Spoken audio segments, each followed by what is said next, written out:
Buenas noches, mi nombre es Kevin Carrillo de sexto año en medicina y esta noche vamos a revisar uno de los temas que constituye uno de los tantos diagnósticos diferenciales cuando estamos frente a un paciente con abdomen agudo. En este caso será la oportunidad de la obstrucción intestinal. Antes de comenzar, quiero mencionarles que este resumen bueno, lo he sacado sobre todo de estas cuatro literaturas, que son el Tratado de Cirugía General de la Asociación Mexicana de Cirugía, el Manual de Enfermedades Quirúrgicas de la Universidad de Chile, Savistone, 20ª edición, y Schwartz, 11ª edición. Les he traído una generalidad sobre lo que es la definición de obstrucción intestinal desde el ámbito quirúrgico, así como de la fisiopatología que explica el porqué de la mayor parte de manifestaciones clínicas. Asimismo, la subclasificación más común que se le hace a la obstrucción intestinal en alta y baja.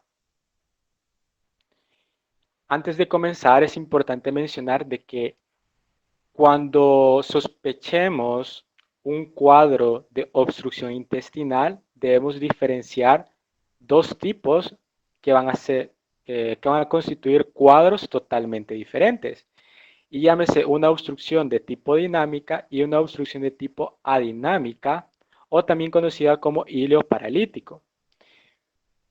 Este día nos vamos a concentrar sobre todo en la obstrucción dinámica porque es la que corresponde a cirugía, porque corresponde a una obstrucción verdadera del flujo intestinal, a diferencia del hilo paralítico, de que eh, se llama también una obstrucción funcional, debido a que no hay una verdadera interrupción, sino lo que se produce en el hilo paralítico es una distensión masiva de la víscera, sin haber una causa verdadera de obstrucción del flujo intestinal.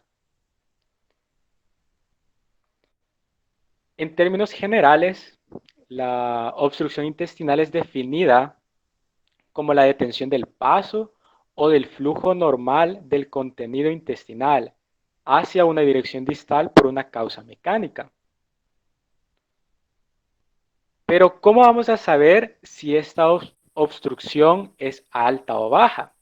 Pues si nos echamos de mano de la anatomía, la mayoría de literaturas hace mención de que la estructura anatómica que tenemos que tomar como guía es la válvula ileocecal. Es decir, todo lo que se encuentre antes o arriba de la válvula ileocecal, llámese intestino delgado, va a constituir la obstrucción intestinal alta. Por el contrario, todo lo que se encuentre después de la válvula ileocecal o abajo de esta, llámese intestino grueso, se va a denominar como una obstrucción intestinal baja, aunque unas literaturas también incluyen el tercio distal del ilion como parte de una obstrucción intestinal baja. En cuanto a la obstrucción intestinal alta, esta es el trastorno quirúrgico que se encuentra con mayor frecuencia en el intestino delgado. Y sus causas pueden agruparse según su relación con la pared intestinal en tres grandes grupos, en causas extrínsecas, intraluminales y parietales. Independientemente de la agrupación de las causas en estos grupos, las tres causas principales de una obstrucción intestinal alta constituyen las adherencias, que van a constituir entre un 60 y 90% de todas las causas, las neoplasias, con una incidencia alrededor del 20%, y las hernias en alrededor del 10%. La principal causa de obstrucción alta que vamos a encontrar sobre todo en pacientes con antecedentes de traumatismo o antecedentes quirúrgicos a nivel abdominal va a ser las adherencias. Pero si encontramos un paciente que no tiene estos antecedentes, la principal causa la van a constituir las neoplasias. Hablando de las neoplasias, las principales neoplasias que producen una obstrucción intestinal alta corresponden a aquellas que se originan fuera del intestino delgado. Las principales neoplasias que van a producir una obstrucción alta van a ser aquellas que se originan en el ciego y en el colon ascendente, constituyendo una causa extrínseca de obstrucción a este nivel. En cuanto a las hernias, esta va a ser una causa frecuente sobre todo en personas delgadas y en mujeres. Y los tipos de hernias que con mayor frecuencia van a producir una obstrucción alta van a ser las hernias ventrales, o sea, las de la pared abdominal, y las hernias inguinales. En cuanto a la fisiopatología, aquí me voy a detener la mayor parte de la presentación. La fisiopatología de este cuadro clínico puede dividirse en tres grandes fases, que constituyen una fase de acumulación que explica la mayoría de manifestaciones clínicas de la enfermedad, una fase bacteriémica y una de compromiso vascular. Bien, antes de iniciar, como pueden observar en la imagen que les he traído, la obstrucción, el principal cambio que se va a producir ante una obstrucción intestinal, independientemente sea en intestino grueso o en intestino delgado, va a ser una disminución de la luz intestinal. Y esta va a ser la causa del por qué se van a desarrollar estas tres grandes fases en el cuadro clínico de la obstrucción intestinal. En cuanto a la fase de acumulación, participan dos elementos importantes, que son el gas intestinal y los trastornos hidroelectrolíticos. En cuanto al gas intestinal, la mayor parte de este es deglutido, pero también puede provenir de la fermentación bacteriana, de la neutralización del bicarbonato con secreciones biliares y pancreáticas y de gases sanguíneos que por difusión y por diferencias de presión y concentración van a alcanzar la luz intestinal. En condiciones normales, todo este gas intestinal va a ser absorbido rápidamente, siempre por el intestino delgado, en forma de CO2 y va a ser expulsado a través de los pulmones.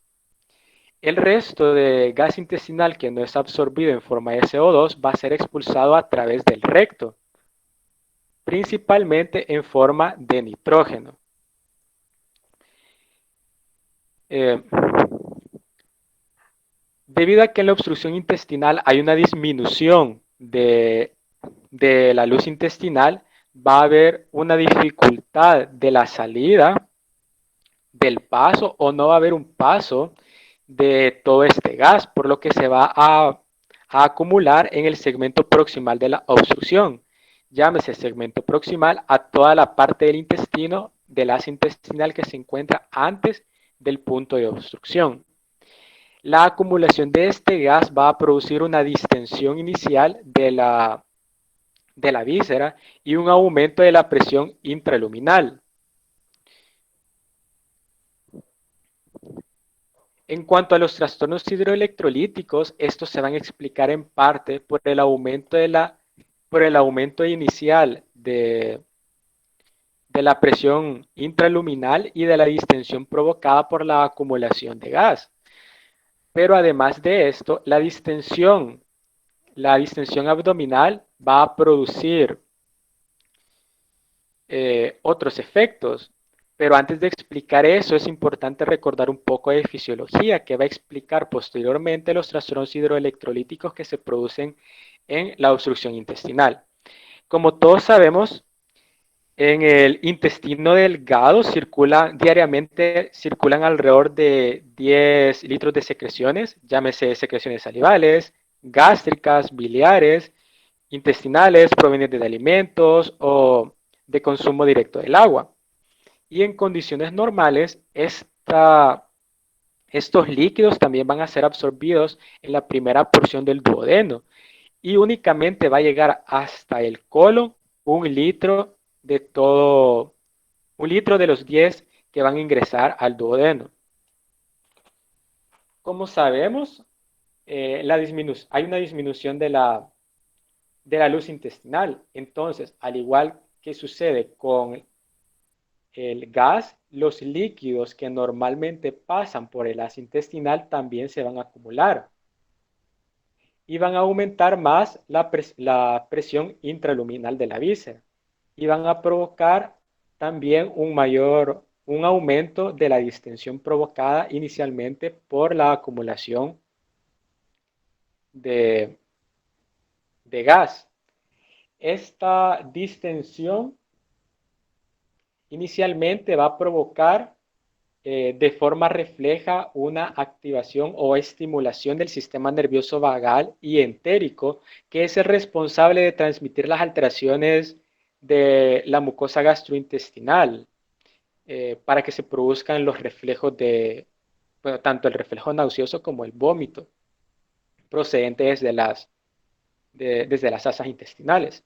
Entonces se va a producir el vómito debido a la distensión abdominal, debido a la distensión producida por la acumulación de gas y de líquido.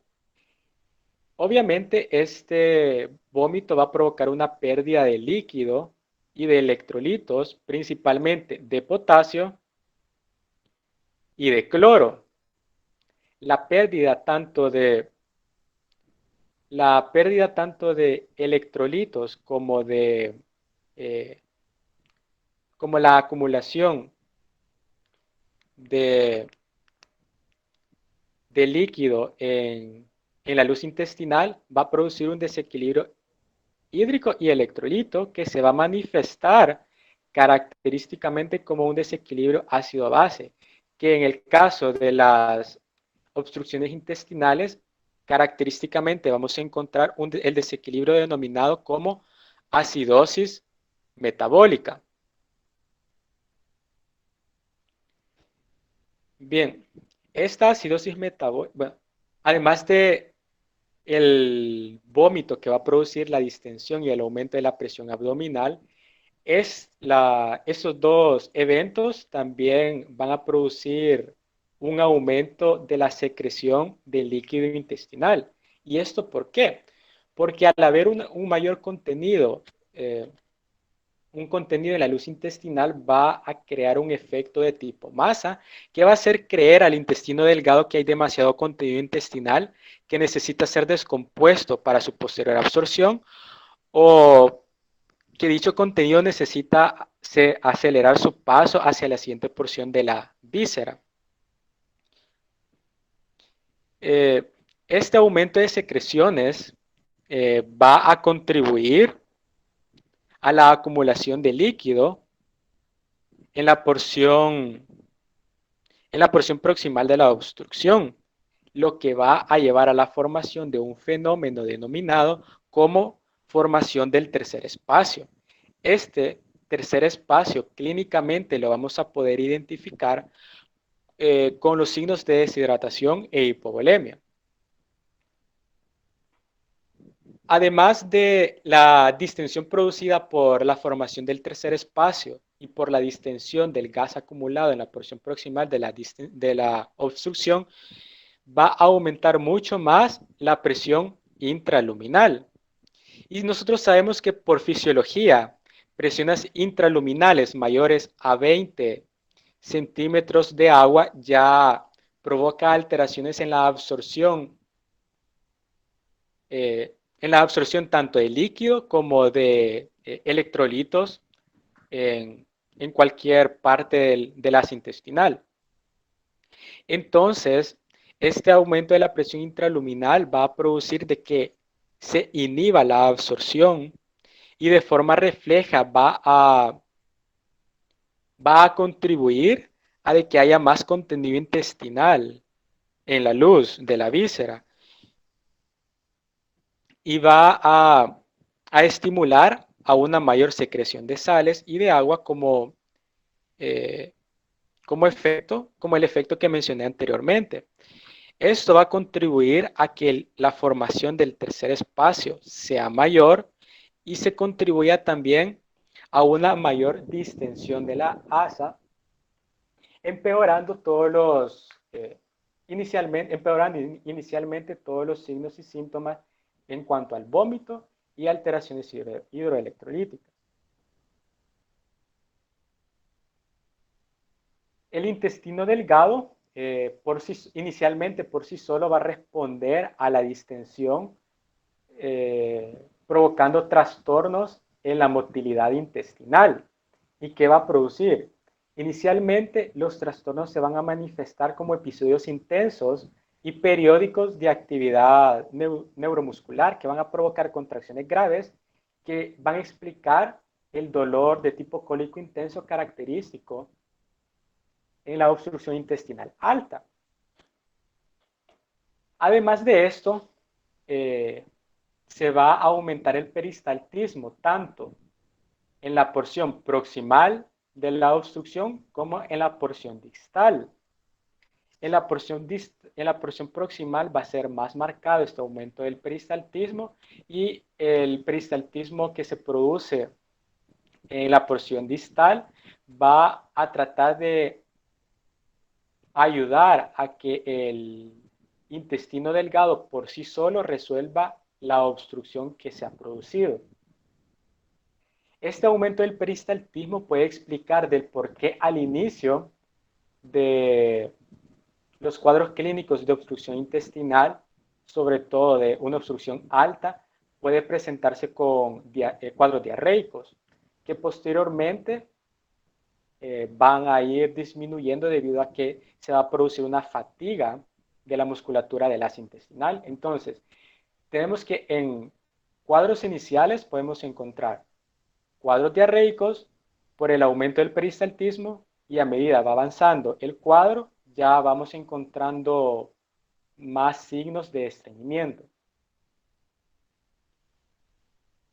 Estas alteraciones de la motilidad intestinal también pueden explicar el por qué a la auscultación podemos encontrar cambios en los ruidos intestinales dependiendo de la evolución del cuadro clínico. Tenemos que al inicio del cuadro clínico, debido al aumento del peristaltismo, podemos encontrar ruidos intestinales aumentados.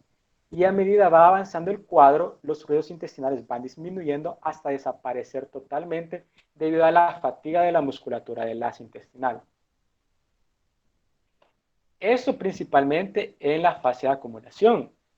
En la fase bacteriémica, esto sobre todo recordemos que el intestino delgado comparado con el intestino grueso tiene unas concentraciones mucho menores de bacterias, pero aún así podemos encontrar un predominio de estafilococos y de streptococos y de bacterias aerobias y anaerobias, sobre todo en el ilion terminal y en el colon. Como sabemos, hay una disminución de la luz intestinal. Entonces, la acumulación de todo este sustrato va a producir que se produzca un sobrecrecimiento bacteriano debido a todo el contenido acumulado en esa parte del asa. Ese sobrecrecimiento bacteriano favorece a la translocación bacteriana. Y esta translocación bacteriana principalmente se puede producir por los nódulos linfáticos, pero también se puede producir vía hematógena hacia otros órganos. Esa translocación bacteriana va a contribuir al establecimiento de complicaciones mucho más graves en una obstrucción intestinal, como lo son la peritonitis y la sepsis. Por último, en cuanto a la fase de compromiso vascular, esta se puede explicar porque al haber acumulación de líquido y gas va a aumentar la presión intraluminal, que va a ser mayor que la presión capilar. Entonces, al ser mayor la presión intraluminar que la capilar, va a impedir la perfusión desde el vaso hacia la víscera, comprometiendo la perfusión tisular. Si este compromiso de la perfusión se mantiene, va a evolucionar a una isquemia intestinal, y si no se corrige, hacia una necrosis. Esta necrosis puede contribuir a dos eventos. En primer lugar, contribuye a una translocación bacteriana porque el tejido muerto también puede constituir sustrato para las bacterias a ese nivel de la asa y también a la formación de una gangrena que posteriormente se puede perforar y terminar también en peritonitis y en sepsis. Eso sobre todo en cuanto a la fisiopatología. Continuando con la anamnesis, la mayor parte de literatura nos menciona de que existen síntomas cardinales, tanto para obstrucción alta como para obstrucción baja. En cuanto a la obstrucción alta, son las que les traigo en este cuadro, pero de estos 5 síntomas, hay 3 que se van a encontrar casi en la totalidad de todos los pacientes con obstrucción intestinal alta, que son el dolor abdominal, las náuseas y los vómitos.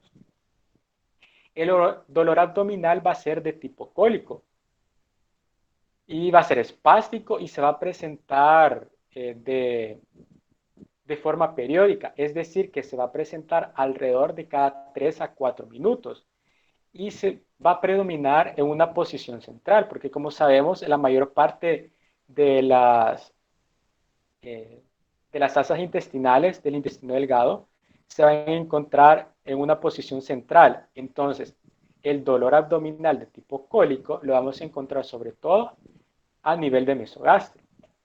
Las, eh, los vómitos, este es un síntoma que va a ser totalmente característico de una obstrucción de tipo alta. Y en tipo baja se va a presentar únicamente en cuadros ya exageradamente establecidos y crónicos. Estos tipos, bueno, los vómitos, como les voy a mencionar más adelante, se van a encontrar de 2 tipos y los vómitos fecaloides van a corresponder a los vómitos cuya obstrucción se va a encontrar en un nivel más bajo de las asas intestinales. En la obstrucción alta también puede haber una distensión abdominal, pero esto es más característico de una obstrucción baja. Pero si lo encontramos en una obstrucción alta, esta va a ser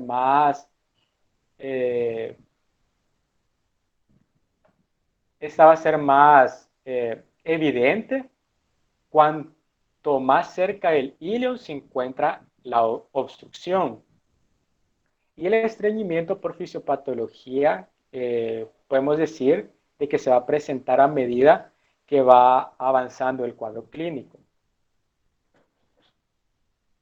En cuanto a los antecedentes, es importante indagar todos los episodios previos de obstrucciones y sus manejos, asimismo de cirugías abdominales, de cánceres abdominales y de traumas, debido a que estas 4 causas quirúrgicas, bueno, se podría decir que quirúrgicas se relacionan sobre todo a la formación de bridas.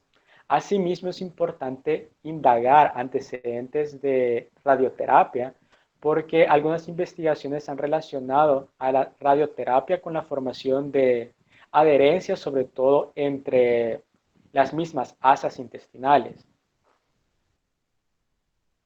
Continuando con el examen físico, es importante indagar signos de deshidratación, que a la clínica lo vamos a encontrar como taquipnea e hipotensión. Si al examen físico encontramos fiebre, tenemos que sospechar sobre todo eh, al absceso como etiología de la obstrucción intestinal.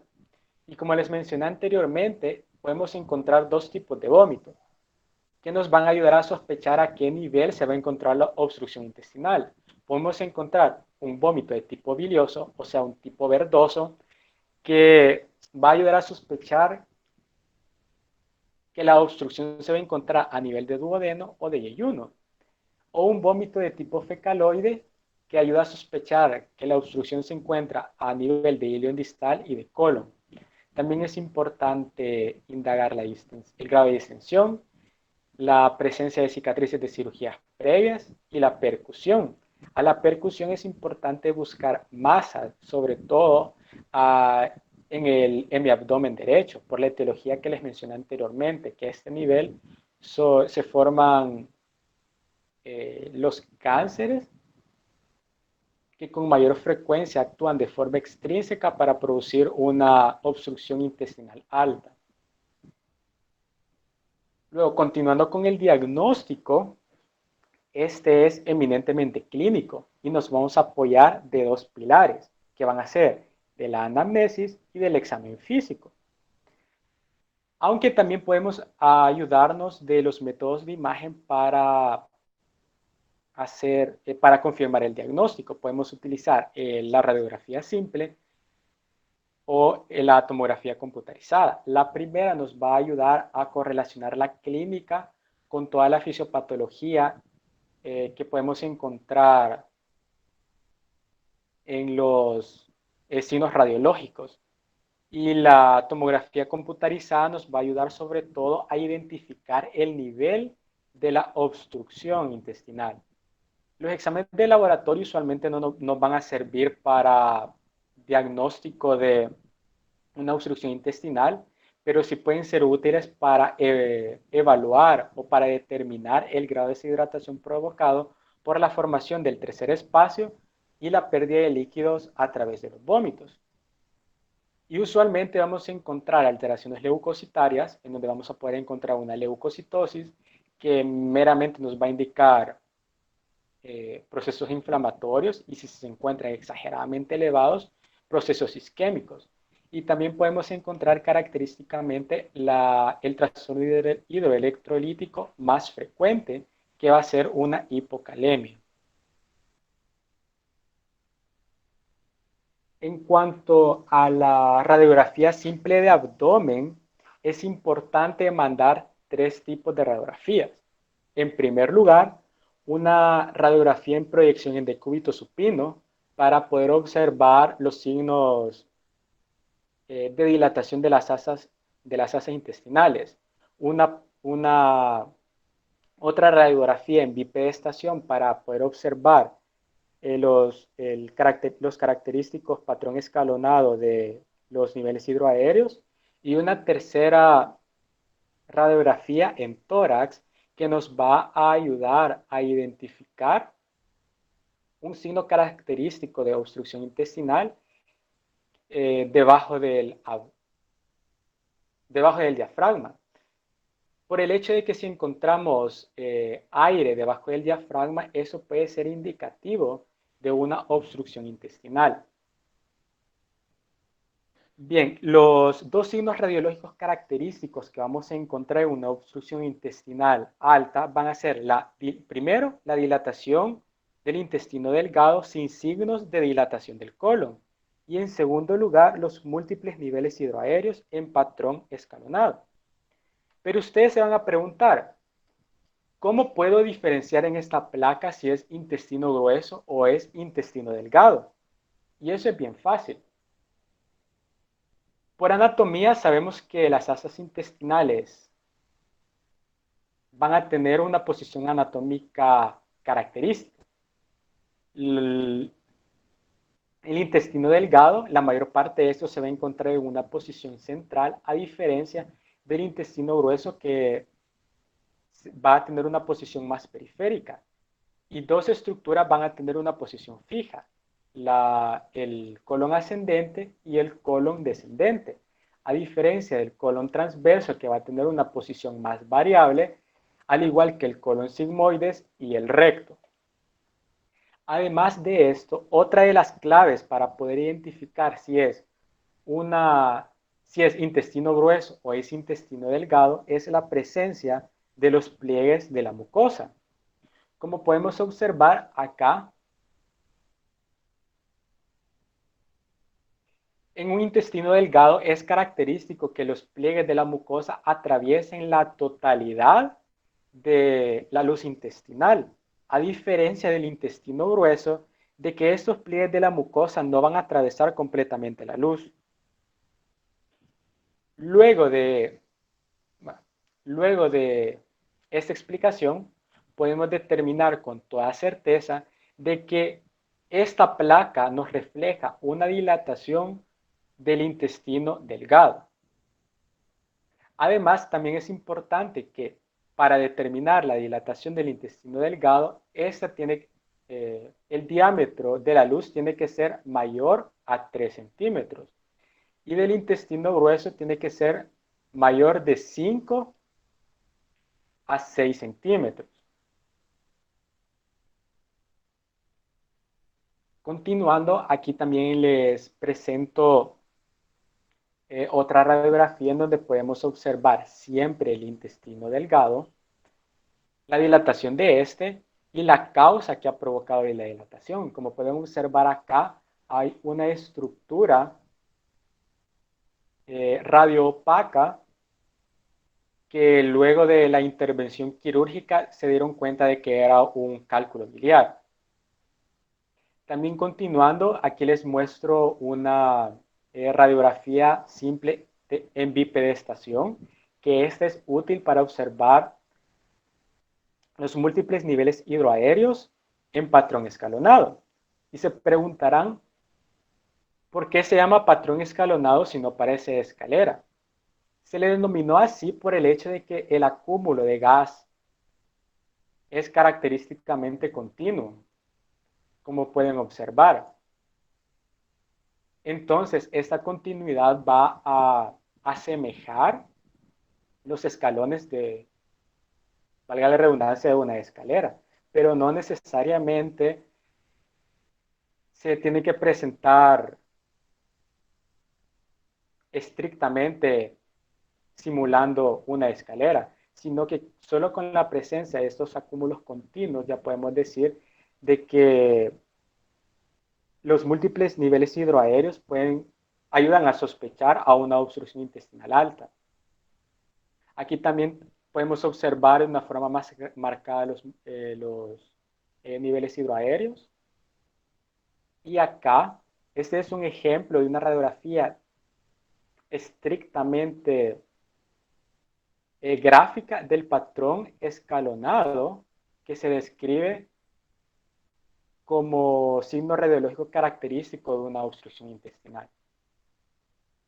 Bien, si luego de analizar todas las radiografías simples no encontramos ninguna alteración, pero siempre por clínica seguimos sospechando fuertemente una obstrucción intestinal, recuerden que la clínica siempre va a predominar.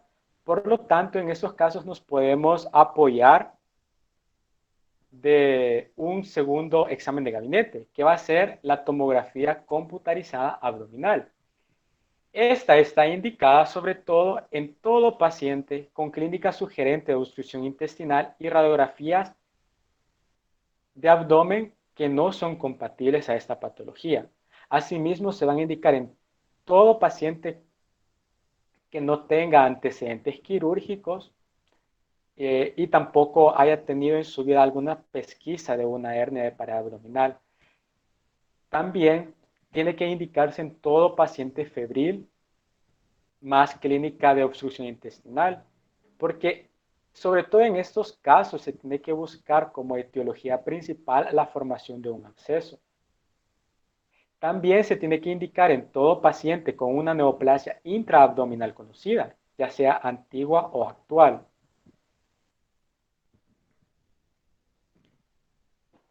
Podemos hacer un diagnóstico diferencial entre una obstrucción intestinal alta, prácticamente con todos los diagnósticos diferenciales que se pueden sacar ante un abdomen agudo.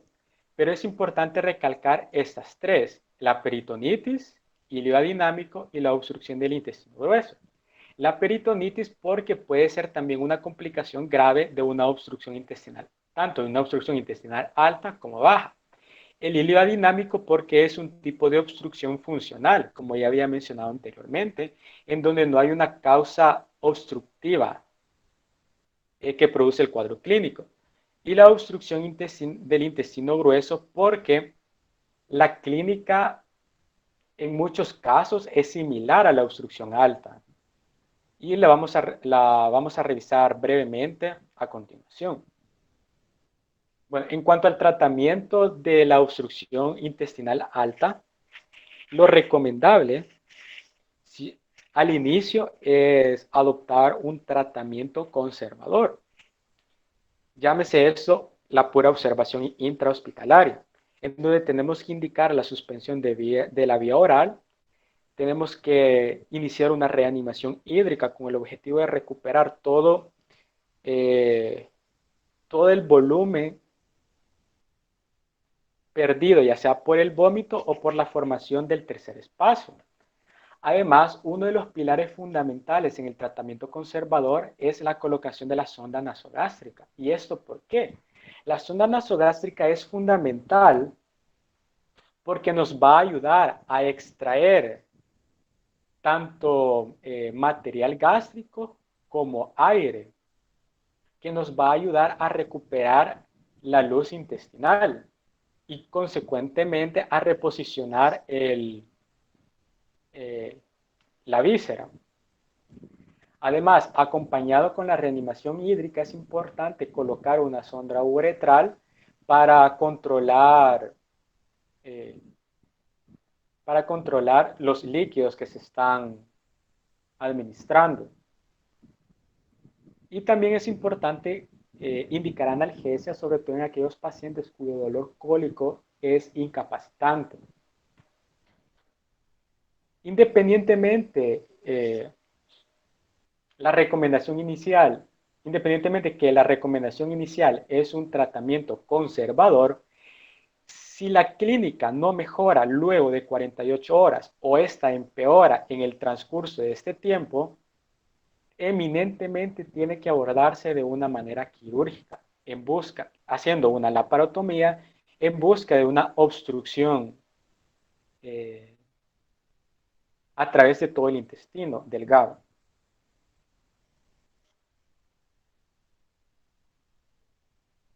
Bien, continuando con la obstrucción intestinal baja, esto es muchísimo más corto porque la fisiopatología es exactamente la misma que en la obstrucción intestinal alta. Pero también se puede clasificar en dos tipos, una obstrucción baja de tipo dinámica y adinámica. Nuevamente nos vamos a concentrar en la obstrucción baja dinámica porque es la verdaderamente, es en la que hay una verdadera causa de obstrucción del flujo intestinal, a diferencia de la dinámica que el intestino grueso se va a denominar como síndrome Ogilvy y siempre va a ser una dilatación masiva de la víscera, que puede ser por un montón de patologías que no se relacionan en nada a una obstrucción verdadera del flujo intestinal, sino que la dilatación masiva va a provocar un enlentecimiento o una detención completa del flujo intestinal.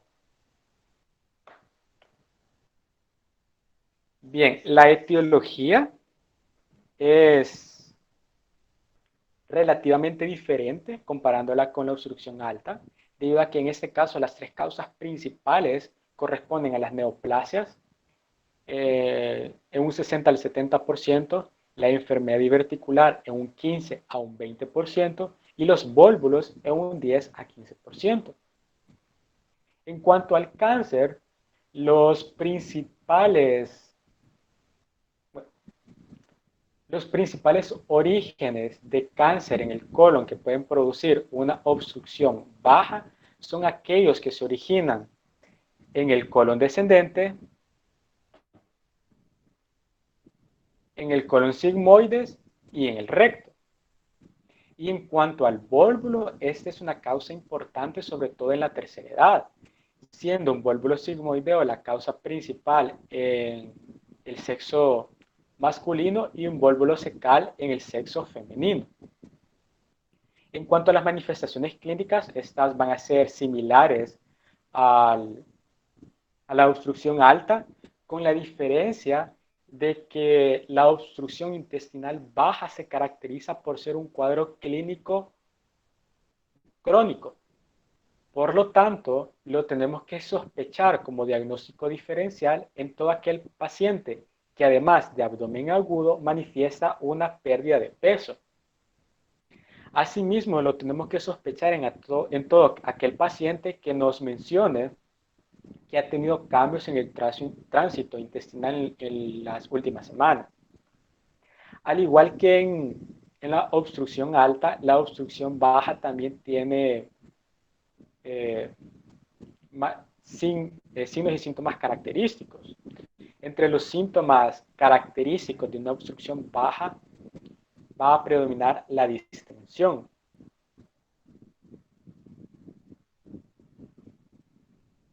que va a ser generalizada en todo el abdomen. Y también se puede presentar, al igual que en la obstrucción alta, un dolor de tipo cólico. Pero lo característico de una obstrucción baja es que este dolor puede ser tipo cólico, sobre todo en el hipogastrio. Pero lo característico en la obstrucción baja es un dolor abdominal generalizado. Y los vómitos para nada son característicos de una obstrucción intestinal baja, pero se pueden presentar en aquellos cuadros de obstrucción baja exageradamente crónicos y van a ser característicamente de tipo fecaloide, o sea, fétidos y con un color que asemeja a heces diluidas. En cuanto al diagnóstico, al igual que en la obstrucción alta, es eminentemente clínico, apoyándonos en los dos pilares de la anamnesis y el examen físico, con la diferencia de que nos podemos apoyar eh, de otros exámenes de gabinete, además de la radiografía simple, que son la endoscopía y la colonoscopía. La endoscopía nos va a servir sobre todo para buscar una etiología intraluminal o, o mural, como lo podemos observar en esta imagen de colonoscopía, en donde se identificó un adenocarcinoma de colon. Principalmente en esta causa de obstrucción intestinal baja, debemos observar en una radiografía simple el característico signo radiológico de la manzana mordida, en donde esto va a representar la luz intestinal y el resto va a representar probablemente la neoplasia que afecta a esa porción de la víscera. También si sospechamos un vólvulo o en una radiografía simple encontramos una imagen similar a esta, que por cierto se denomina signo del grano de café, es importante saberlo identificar porque los vólvulos tienen que ser rápidamente corregidos porque constituyen la principal causa de perforación en una obstrucción intestinal baja. Y aquí podemos observar una causa de obstrucción intestinal adinámica, que es el caso del síndrome de Ogilvy. En cuanto al tratamiento, ese es un poco diferente en cuanto a la obstrucción alta, por el hecho de que acá se tiene que tratar cada causa subyacente. Llámese un cáncer, en donde se va a tratar de hacer una extirpación, si es posible. Llámese enfermedad articular, en donde se va a hacer una extirpación del segmento del asa afectada, o en el caso de los vólvulos, que se va a tratar de corregir eh, esta alteración, esta malrotación de la víscera. Ya terminando, les traigo una tabla resumen que lo podemos encontrar en el libro de la Asociación Mexicana de Cirugía General, en donde nos muestra las características específicas de cada tipo de obstrucción intestinal según su clasificación.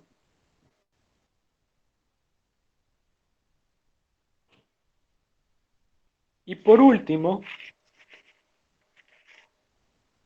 quiero hacerles hincapié con este cuadro comparativo en cuanto a la clínica.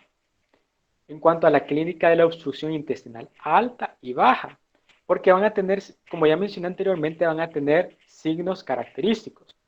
La obstrucción intestinal alta se va a caracterizar sobre todo de un dolor de tipo cólico y de vómitos, aunque también puede aparecer constipación en el proceso de instauración de la